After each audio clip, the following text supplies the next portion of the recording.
ओम शांति। 31 अगस्त। आज बाबा सेवा करने की उमंग भर रहे हैं सभी में। क्या क्या समझाना है दूसरों को, इसके लिए सभी बच्चों को अच्छी अच्छी बातें सुना रहे हैं। कह रहे हैं, बच्चे तुम जानते हो तुम्हें कोई मनुष्य नहीं पढ़ा रहा है, स्वयं ज्ञान के सागर भगवान पढ़ा रहे हैं। तुम्हें अथाह खुशी होनी चाहिए। इस ज्ञान का स्मरण करके सदा अपार खुशी में रहो।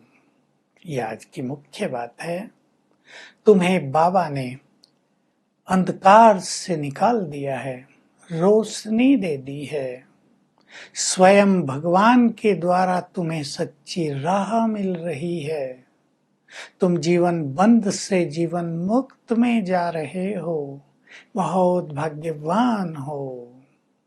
अपार खुशी में रहो और जहां तहां प्रदर्शनी करके सभी को ये बाबा का मैसेज दो। बाबा तुम्हें स्मृति दिलाते हैं, तुम्हें भी सबको स्मृति दिलानी है। तुम पवित्र देवी देवता धर्म के थे। पवित्र आदि सनातन देवी देवता धर्म ही मुख्य है। तुम देवता थे। अब जो देवता थे उन्हें तुरंत स्मृति आ जाएगी। जो और धर्मों में चले गए हैं देवता कुल के, वो सब भी वापिस आते रहेंगे। तुम सबको समझाओ। लक्ष्मी नारायण का मंदिर बनाते हैं, शिव का मंदिर बनाते हैं। बताओ उन्हें ये शिव कौन है, ये लक्ष्मी नारायण कौन थे, किसने इनको ये राज दिया था, कहाँ चला गया राज, आज ये सब कहाँ हैं। तुम उन्हें बताओ फिर से।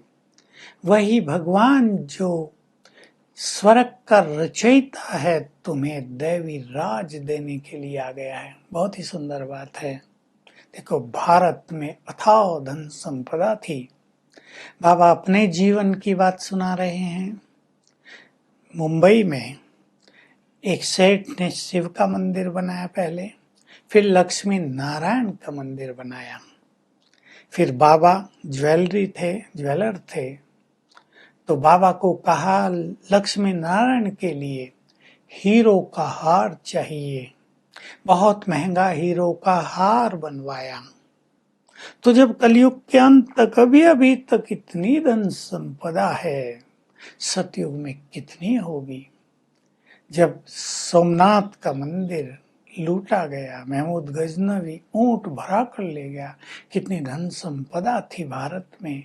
सोचो कितना साहूकार रहा होगा भारत, जहां स्वयं लक्ष्मी राज करती थी, नारायण का राज था। तुम सबको समझाओ। जो लक्ष्मी नारायण के मंदिर बना रहे हैं उनको खास लिखो। तुम लिख सकते हो। आओ तो हम लक्ष्मी और नारायण की बायोग्राफी तुम्हें सिखाएं, जीवन कहानी तुम्हें सुनाएं और तुम भी उन जैसे ही बन सकते हो। क्या समझाओ? लोग मानते हैं ब्रह्मा द्वारा नई सृष्टि रची गई, लेकिन ब्रह्मा को तो सूक्ष्म वतन में दिखाते हैं। अब नई सृष्टि रचने के लिए तो यहाँ होना चाहिए। ब्रह्मा विष्णु शंकर को सूक्ष्म लोक में दिखाते हैं। ब्रह्मा विष्णु का क्या कनेक्शन है, बाबा ने तुम्हें समझाया है। तो यही स्वयं शिव बाबा ब्रह्मा तन में आकर नई सृष्टि की स्थापना करते हैं। इसलिए भगवान को ही रचयिता कहा जाता है, ब्रह्मा को भी रचयिता कहा जाता है। लेकिन इसका अर्थ ये नहीं कि ब्रह्मा ने एक एक मनुष्य को बैठकर बनाया है, ऐसा नहीं। मनुष्य तो यहाँ सदा ही है, सृष्टि भी यहाँ सदा ही है। नई पुरानी बनती है, फिर भगवान आकर पुरानी को नया बना देते हैं, नरक को स्वर्ग में बदल देते हैं। तुम जीवन मुक्त में थे, स्वर्ग को जीवन मुक्त कहा जाता है। रावण राज आया, भक्ति शुरू हुई और तुम बंधन में आते आते पूरे जीवन बंध में आ गए हो, दुखों में आ गए हो। यहाँ दुखों का नाम निशान नहीं था, संपूर्ण सुख था। तो बाबा सबको मोटिवेट कर रहे हैं, खूब प्रदर्शनियां करो। देखो बाबा की उमंगे सुनो।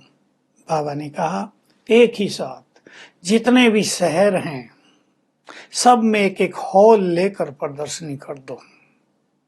फिर कहा एक ही शहर में 10-12 हॉल ले लो, सब में प्रदर्शनी कर दो, अखबार में छपा दो।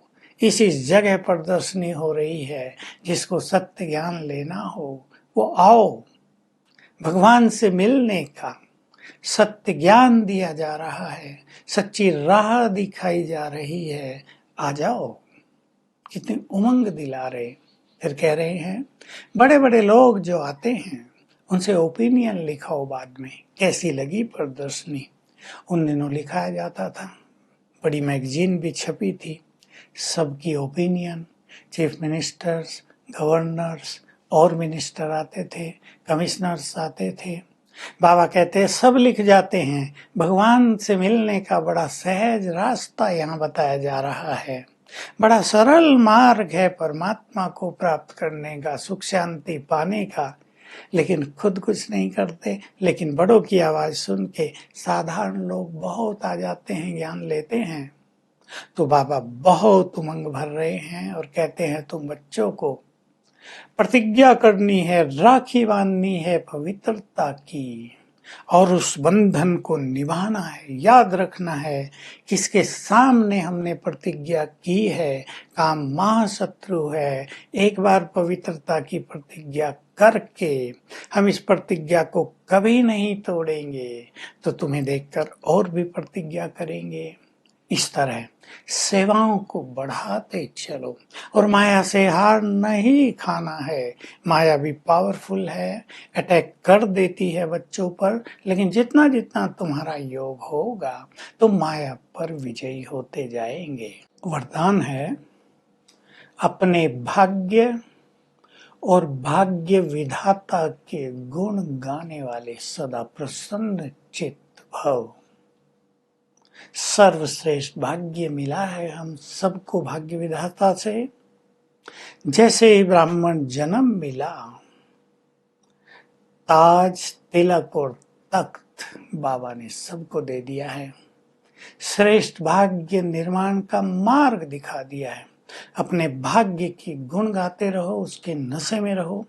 जिसने भाग्य बनाया उसके गुण गाते रहो, तो सभी प्रश्नों से पार होकर सदा प्रसन्न चित्त रहेंगे। स्लोगन है एक नामी, यानी एक से बाबा का नाम, और इकोनॉमी, कम खर्च करना। ये दोनों ही आधार हैं ब्राह्मण जीवन में सफलता का। तो आज का हमारा अभ्यास रहेगा, स्वयं भगवान हमारा टीचर बनकर आया है। वो मेरा परम पिता, परम शिक्षक और परम सद्गुरु है। उसने हमें सच्ची राह दिखा दी है। हम गॉडली स्टूडेंट हैं, भगवान से पढ़ रहे हैं। सारा दिन इस नशे में रहेंगे और इन तीनों संबंधों से चौथा भी जोड़ लेंगे, वो मेरा सच्चा खुदा दोस्त भी है। इन चारों संबंधों से उसको याद करेंगे। Om Shanti. To watch Peace of Mind channel videos on YouTube, subscribe us on youtube.com/tvpeaceofmind. Just a click for a peaceful life.